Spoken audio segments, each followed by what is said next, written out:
आजाद कश्मीर में पीओके में 2000 लोग मार दो, लेकिन इस आंदोलन को कुचल डालो, ये हम नहीं कह रहे। ये कहना है पाकिस्तान के फील्ड मार्शल आसिम मुनीर का।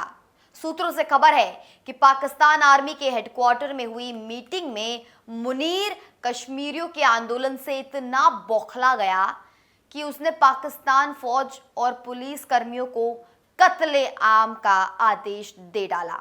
इसे पाकिस्तान के फील्ड मार्शल कम सीडीएस मुनीर की बौखलाहट ही कहा जा सकता है। आंदोलन कर रहे आम कश्मीरियों को पुलिस सड़कों पर गोलियां मार रही है। पीओके की सड़कें लाशों की पटरियां बन चुकी है। लाशों को उठाने आ रहे परिजनों पर फायरिंग की जा रही है। मारे गए लोगों को जनाजा तक नहीं निकालने दिया जा रहा है। आटा, सब्जी, इन तमाम घरेलू चीजों के दाम कम करने की मांग कर रहे कश्मीरियों को गोलियों से भूनने को कहा जा रहा है। वैसे पाकिस्तान की फौज हमेशा से अपने तानाशाही और क्रूरता के लिए जानी जाती है। इमरान की रिहाई के लिए आंदोलन को भी पाकिस्तानी फौज ने बड़ी क्रूरता के साथ कुचला था। भारत में जब सेना आतंकियों के लिए एक्शन लेती है तो पाकिस्तान कहता है कि भारत कश्मीरियों पर अत्याचार कर रहा है। मानवाधिकार का रोना रोया जाता है, जबकि जम्मू कश्मीर और पीओके में जमीन आसमान का अंतर है। कश्मीर में बदलाव की हवा बह रही है। टूरिज्म फल फूल रहा है। सड़कों का जाल बिछ रहा है। कश्मीर का जीवन स्तर सुधर गया है। वहीं पाकिस्तान अधिकृत कश्मीर में लोग दाने दाने को मोहताज हैं। 22 लोकसभा सीटों को लेकर कश्मीर में है झगड़ा। जी हां, कश्मीर में पाकिस्तान की सरकार ने 20 सीटों को आरक्षित कर रखा है और इन सीटों पर पाकिस्तान की सेना अपने चहुतियों को यहां पर बैठाती है और कश्मीर के काम करने वाली जेएएसी इन सीटों पर आरक्षण हटाने की मांग कर रही है। 2023 में कश्मीर के लिए आंदोलन के बाद जेएएसी का गठन हुआ था।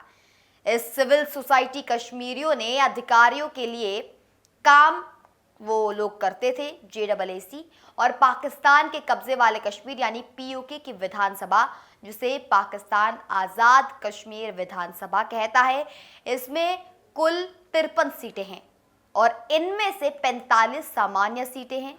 और इन सामान्य सीटों की बात की जाए, इन 45 सामान्य सीटों में से 33 स्थानीय और 12 पाकिस्तान में बसे जम्मू कश्मीर के शरणार्थियों के लिए है, जबकि 8 सीटें आरक्षित हैं, 5 महिलाओं के लिए और एक सीट उलेमा के लिए और अन्य प्रवासी कश्मीरियों के लिए यहाँ पर आरक्षित रखी है।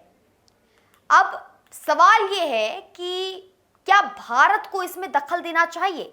देश के गृह मंत्री अमित शाह से लेकर पीएम मोदी और रक्षा मंत्री राजनाथ सिंह से सीएम योगी तक पीओके को भारत में वो विलय करवाने की बात कई बार कह चुके हैं, लेकिन क्या ये संभव है? अगर खुफिया एजेंसियों की भाषा में कहा जाए तो किसी देश पर चढ़ाई करके उसका विलय करना आसान नहीं है। ये दाव उल्टा भी पड़ सकता है।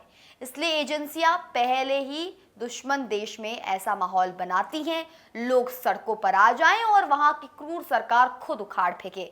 लेकिन सेना की कार्यवाही करके किसी देश को आजाद करना इस प्रोसेस का सबसे आखिरी कदम होता है। लेकिन भारत क्या कर रहा है?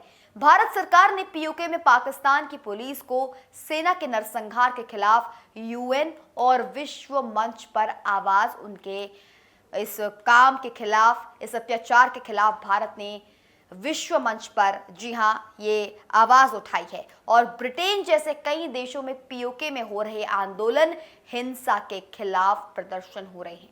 भारत सरकार ने पीओके में पाकिस्तानी सेना की क्रूरता की कड़ी शब्दों में निंदा की है।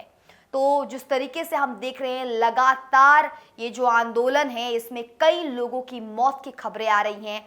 पुलिस को यहाँ पर पूरी तरीके से, जो पाकिस्तानी सेना है, जो आर्मी वहाँ पर तैनात की गई है, उन सभी को कत्लेआम करने का पूरी तरीके से परमिट, अनऑफिशियल एक परमिट दिया गया है। और सूत्रों के हवाले से यही खबर आ रही है कि आसिम मुनीर ही हैं जिन्होंने ऐसा करने को कहा है। लेकिन यहाँ पर भारत की तरफ से जवाब की बात की जाए तो हमारे देश ने, भारत ने भी अंतर्राष्ट्रीय मंच पर पीओके में हो रही इस हिंसा की कड़ी निंदा की है। फिलहाल के लिए हमारे इस रिपोर्ट में केवल इतना ही। इसके अलावा भी आगे जो भी जानकारी आएगी हम सबसे पहले आप तक पहुंचाते रहेंगे। ऐसी और वीडियोस के लिए, एनालिसिस के लिए देखते रहिए इंडिया न्यूज़। जय हिंद।